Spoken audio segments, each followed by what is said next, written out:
get off our island? When the recession hit in Iceland, they were sitting in a much worse situation than we are now. But they handled it a little differently. In fact, they completely revolted. They rebelled, they went nuts. They went down to the parliament and they started throwing rocks. In fact, what happened next, according to a Ron Paul article, was extraordinary. The belief that citizens had to pay for the mistakes of a financial monopoly, that an entire nation must be taxed to pay off private debts, was shattered, transforming the relationship between citizens and their political institutions, and eventually driving Iceland's leaders to the side of their constituents. The head of state, Olafur Ragnar Grimsson, refused to ratify the law that would have made Iceland citizens responsible for its bankers' debt and accepted calls for a referendum. Obviously, they're not drinking the fluoride over in Iceland, because then in March 2010, they passed a referendum with a 93% vote against repayment of the debt. The people just said no. Iceland chose the route of protecting its populace, the taxpayer, from absorbing more debt so that the global banking oligarchy could be made whole. With the support of a furious citizenry, the government launched civil and penal investigations into those responsible for the financial crisis. They went out with arrest warrants for the ex-president. They actually went and indicted the prime minister and arrested the top 3 CEOs of the top banks. That's how Iceland handled it. So, this is what else they did.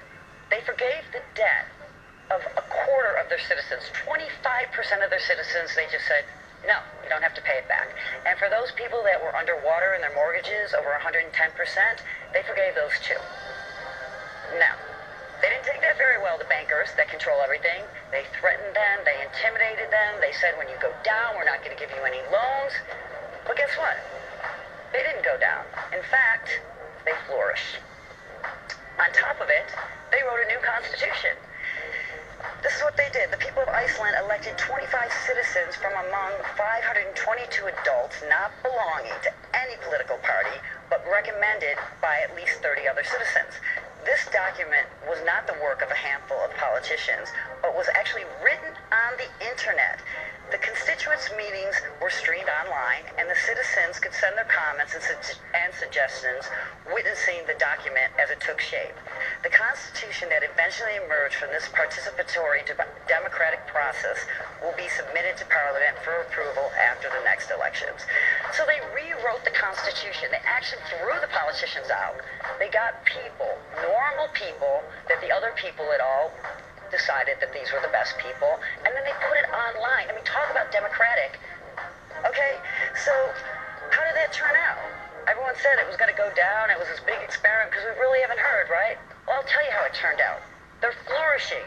Their GDP has rebounded. In fact, they're doing better than the EU and most of the developing nations right now.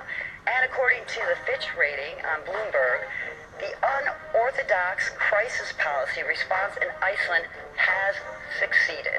So, the takeaway is QE1 didn't work, QE2 didn't work, and QE3 is certainly not going to work.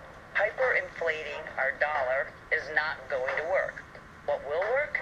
What did work is Iceland's program. So they sent policemen in to arrest the bankers, and they succeeded. They're doing great. So I say, let's do what Iceland did. A difficult thing for some people to understand.